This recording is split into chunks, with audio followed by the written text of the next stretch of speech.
Welcome back. MTG Joe here. Today we are going to be looking at the best decks in Standard, best of 3 Traditional Standard, the top performing decks on the ladder. So we are going to be looking at a combination of data from Arena ladder data. So UntapGG is a companion tool that tracks some of that win rate from users who use the tool. There's a whole bunch of cool stats. Link for Untapped is in the video description if you want to use Untapped. I'll paste all these deck lists. We're also going to be looking at some recent decks that have been doing well on the MTGO League data, so more tournament decks, so we'll kind of get a feel for that. And we'll just dive into it. So I'm going to paste all these deck lists. We're going to look at the popularity of decks, so kind of the meta share of what's on the ladder right now. And then we'll go and look at the deck lists themselves. So popularity of the day, keep in mind the ladder just reset yesterday. So we are going to be looking Platinum to Mythic rank right now as people start their climb to Mythic. We already see one player getting to Mythic 11 with Gruul Aggro, so there's a few decks we'll be covering today. The Rakdos Lizards is the most played at this point, followed by Gruul Aggro. We have Jeskai Convoke, which has been picking up popularity over the weekend. Dimir Midrange, another deck that's kind of come out of nowhere. It was a deck before rotation. We had a lot of cards that kind of phased out. And now we're coming to see a little bit more of the deck itself, so we'll cover that in one of the MTGO League data sets. Golgari Midrange, this will include the combo variant of Vraska and Talent, and the non-combo variant. The 4-color Angels is Domain, Boros Mice at about 5%, and then Orzhov Bats, which is just kind of hovering around. So we do see like the Golgari deck was the most played by a large margin, and we're starting to see the Lizards deck as well as Gruul Aggro both kind of jump up to kind of take the throne of most played decks. So if we're looking Diamond and Mythic rank from the 26th through to today, September 2nd, 32,000 matches of best of 3 standard were played. Highest win rate deck is Gruul Aggro, and this is a deck that's been putting up some results on the MTGO tournament scene as well. Versions at 73%. So it is a prowess shell. So we have our Slickshot show-offs, our Emberheart challengers, Demonic Ruckus in here, Heartfire Hero, Swiss Spear. So the whole kind of point of the deck, you throw pump spells on it, similar to like the Rakdos Aggro, but you're not necessarily going full fling. You have Questing Druid for card advantage. But what we're trying to do is kind of set up a one-shot on your opponent. You're with Two-Headed Hunter, target creature gains double strike till end of turn. So you kind of set up, you plot a Slickshot or two, you plot Demonic Ruckus, and then with like protection effects, you just kind of go in. You also have Twinferno that can also give a creature double strike as well. So 2 ways to kind of play around that. Your sideboard gives you access to pick your poison for like Atraxas and stuff. Temporary lockdowns, Tectonic Hazard for Convoke. Blooming Blast can be used against the kind of small creature mirrors, 2 to a creature and then 3 damage to the opponent if you promise a gift, which is a treasure.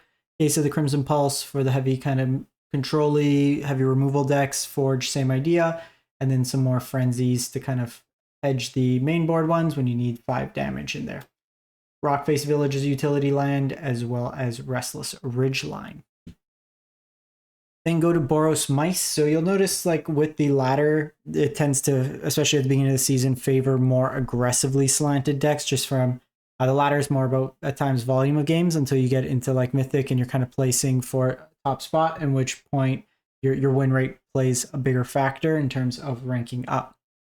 This deck here at the Mice deck has basically a secret Embercleave. It is Manifold Mouse, which gives creature double strike or trample if it's a mouse. So you kind of set up a big turn where you can give a creature through Valiant triggers like Emberheart Challenger, Flowerfoot Swordmaster, Heartfire Hero, double strike or trample or both. You can give Monstrous Rage some of those effects. Mabel's Sword that it puts on gives that utility as well, and is a lord similar to Valley Quest Caller in the shell. This is an aggressive deck that gets access to Cavern of Souls, which really helps solve the lack of good duels. You know, you have 2, but you kind of want 1 because you do have like white on 1, red on 1 that you need at some consistency. Requisition Raid as mainly your way to destroy artifacts, enchantments, and can be used to just pump your team. For Convoke, for small creature decks, the Exile is relevant against Heartfire heroes. Caught in the Crossfire can be used against kind of go wide decks. Particularly lizards. All the lizards are outlaws, so you can kind of one-sided sweeper. ETB effects, graveyard effects, heavy removal decks, cut short as a flexible removal option, and then Lauren for artifact enchantment hate. I wouldn't hate to see like 3 to 4 forges in the sideboard of this deck over like Case. I don't love Case right now just because it gets hit by Get Lost, and a lot of people are bringing in enchantment hate specifically for temporary lockdown or Caretaker's Talent, like any of the talents. I find that the Forge, there's fewer artifact removal spells going around. Then go to Azorius Aggro. So this is an artifact aggro deck. So this one's at 67%. So you are playing things like Novice Inspector, Warden, so kind of your Convoke effects. This one you're getting blue, so you're playing Schooner for artifacts. You can basically turn any of your artifact tokens, anything like that, into 5/4s, thanks to Zoetic Glyph, and then it lets you discover. Spyglass Siren's another way to make cheap artifacts. Mockingbird copies any of your creatures. Case of the Flitch Falcon makes you artifacts and then can animate as well. A Lost Jite in here. Behind the Mask is another way to power up. So target creature becomes an artifact with base power 4/3. If evidence was collected, its base power and toughness is 1/1 until end of turn. So this is just another way that you can instant speed buff one of your things, and then Steel Seraph gives flying. Restless Anchorage, Myrex as utility spells. Sideboard, Destroy Evil, Enchantment Hate. Notably, like this deck gets hit pretty hard by temporary lockdown, so a way to kind of hit that. Big things. Big counter spells for like big stuff, domain ramp, stuff like that. Get Lost, more removal that also hits enchantments. Same with Lauren. Just basically counters for the big mana decks. You have tempo elements with Tishana's Tidebinder. Temporary lockdown goes on the stack. You can cancel the trigger, so a whole bunch of utility like that. Werefox Bodyguard as removal. Then go to Jeskai Convoke. So this is a deck that's been putting up some rounds recently. Saw on Twitter like it won a couple RC or store championships. The blue in this deck in the main board is basically just for Spyglass Siren. We lost Voldaren Epicure, so you have one fewer 1-mana creature that makes a creature and an artifact. While Yodian Frontliner is an artifact, it doesn't allow necessarily as consistent turn 2 Knight Errant of Eos. Otherwise, deck's pretty stock. War Leader's Call, Sanguine Evangelist, Imidanes. Play a bunch of cheap artifacts. Sack them, convoke, win the game. Requisition Raid, which you mentioned for the matchup. So a lot of the same in here. Protect the Negotiators, basically the one blue card that you're bringing in the sideboard. Just a counter spell that can hit some of the like sweepers, bigger mana stuff like that. And then for heavy removal, you also have access to Urbrask Forge. Rakdos Lizards is at 66%, and this deck here, kind of grindier, mid-rangey aggro deck, has the ability to kill fairly quick, but does provide card advantage through things like Fireglass Mentor, Laughing Jasper Flint. You have ping effects with like Hired Claw, Iridescent Vine Slasher, so lots of ways to trigger the life loss, same as Gev. And then Flame Cash Gecko becomes Burning Tree Emissary, so you got that value there. Thoughtstalk Warlock can eat away at your opponent's hand. Valley Flamecaller does an extra ping for each lizard, so the ping damage, the combat damage, all gets one extra tacked onto it. Go for the Throat and Cut Down as removal options. Hand Hate, small creature hate, as well as artifact hate, Case and Forge for the grindy matchups, Deluge for any of like the white token decks, low to the ground aggro decks, Scales of Shale for the kind of aggro mirrors. You just protect your thing and then get lifelink and kind of really swing the race in terms, you gain 5 life and deal them 5 damage. It can help pace them when you're trying to race your opponent. Then go to 4-color Angels, 4-color Domain, Atraxa Domain, if you would. So a few versions of this deck kind of go around. You sometimes will see the full 5-color with Niv Supreme. This version's pretty clean in terms of just like Beanstalks, Cornucopias for life gain, your Angels as your win condition. This one's playing some Virtues for removal and a reanimation effect, Herd Migration. So like Binding, Virtue, 1 to 2 mana removal spells. And then you kind of curve out to your big stuff, Sunfall, Temporary Lockdown as sweepers. Disdainful Stroke for kind of bigger mana stuff, the Mirrors, Terra Sunder, Artifact Enchantment, Flexible Hate, aggressive decks. Again, just there's a lot of artifacts and enchantments going around, more enchantments. The ways to just kind of attack that. Baloth for all the heavy discard decks, reasonable against the aggressive decks as well. And then Nissa's good in the Mirror or any of the like Caretaker's Talent decks. Going on, Golgari Midrange. So this one is strict midrange at 61%. There is the combo variant that uses Talent as well as Vraska to do 18 poison. With this deck here, just a lot of just disruptions, edicts, cut downs, go for the throats, lots of removal. Deep Cavern back at your opponent's hand, Mosswood Dread Knight's card advantage, Glissas threatening to all these talents going around, Lilies, Preachers, just a bunch of good cards, eat away your opponent's hand, have kind of the better top decks with it. Fountain Port for some card advantage tokens, Restless Cottage in here as utility lands. Hand Hate, kind of the mid-range mirrors, you can kind of go a little bit more aggressive, but also some card advantage. Terra Sunder's flexible, as well as Sharpshooter to blow up artifacts, enchantments. Hostile Investigator for the mid-rangey matchups. Sheoldred as well. The end, just flexible removal. You could hit something like a Vraska and then never have to worry about it type effects. Ix Command as Sweeper in the any sort of like graveyard focused deck. Against Domain, you can kind of reanimate their cruelties. And then they get Rock Monster as another kind of just an aggressive threat if you want to shift to more of a pressure-based matchup. Golgari Lands was another deck that, not the highest win rate, but I did see it put up some results on Twitter, winning a couple store championships as well. At least one store championship I saw. So this deck here is a self-mill combo deck. So what you're trying to do is mill with Aftermath Analyst. You have Lumira that can mill.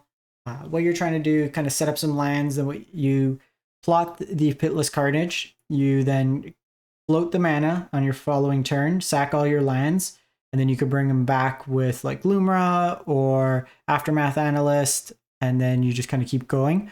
And then with Iridescent Vine Slasher, you just ping your opponent to death. Otherwise, Pillage a Bog to kind of find your combo pieces, and then some removal options in there. You have things like Fabled Passage, Escape Tunnel, Evolving Wilds as other ways to kind of get extra lands into play kind of pseudo ramp wise, while also generating mana off Nissa. More removal options, Glissa, just if you want to shift to mid-range if your opponent starts attacking your graveyard. Titania as a way against aggressive decks to gain a bunch of life. Terror Tide as a sweeper, frill back, just flexible all around card. So going over to the MTGO side, so this one was like a store championship. This place second, or top 4. This is Boros Tokens, which you've seen a few variations of. And there's kind of a lot of people are just kind of taking a white-based shell. You're going solely white, Rakdos, Orzhov. There's a lot of ways to kind of approach it. But the kind of OG variant of this is using the combination of Caretaker's Talent. Whenever tokens enters the battlefield, you draw a card. And then a Rest Forge to kind of have an engine of drawing cards every turn. Beza can insulate your life, card advantage, treasures, creatures to kind of help you even out with your opponent. Carrot Cake, early blockers, sets up your draws, can gain you life. Helix's removal, Virtue as like a token that can be done on your opponent's turn to draw you an extra card. Untapping kind of shenanigans, Torches removal, Get Losses removal, Sunfalls, temporary lockdown. Archangel Elspeth is another way to make some tokens in the deck. Big engine here, you have Fountain Port with Sunken Citadel with the cost reduction to kind of eat those tokens every turn. Like you can sack the Forge token and draw a card as well. More Bezas for like aggressive matchups, mid-rangey matchups, kind of like that. Kutsul's Flanker for Graveyard Hate. Imidanes in kind of these mid-range mirrors, you can kind of set up where you make a bunch of tokens and then haste into your opponent. Sunder, Artifact Enchantment Hate. Stonebrain for combo decks. Lauren Enchantment Hate and Artifact Hate. Temporary Lockdown for the aggressive decks.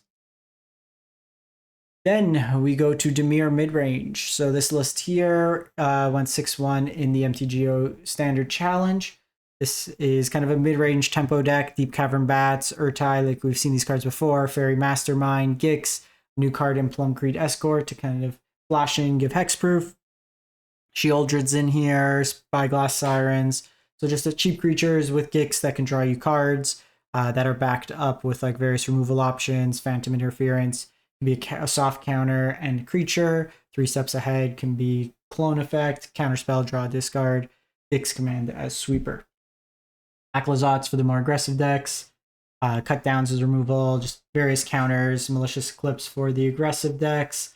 Liliana's for grindy matchups. Harvester can be early removal or reasonable against like Convoke, go wide style strategies. And then lastly, we have Orzhov. They're calling it Orzhov Pixie. This one won the standard challenge, went 8-1.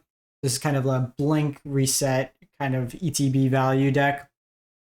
Guardian of Ghirapur could bounce one of your ETB creatures. Braids can sacrifice any of your like various kind of fodder cards, things like Carrot Cakes, Tithing Blades, Hopeless Nightmares, which is Vanities, things that come into play, give an effect, and you could sack and then kind of force your opponent to either sack or you draw cards. Novice Inspector gives kind of 2 bodies. Pixie can pick things up and reset. Zorlin can buy back stuff from your graveyard. Phases, which you mentioned. Ruthless Lawbringer can sacrifice one of your permanents to be removal. And then flexibility with Lauren in that case. Sideboard Bandit's Talent for the mid-rangey control decks as just a way to eat their hands and be mana sink kind of in the long games, kind of pressure them that way. Sweeper, Artifact Enchantment Hate, Sarah Paragon for the grindier matchups. Spring Blade, Loaded Saw Blades as removal. That can leave a permanent behind against like Domain or anything with heavy ETBs. You have Elish Norns. And then Hostile Investigator for the mid-rangey shells.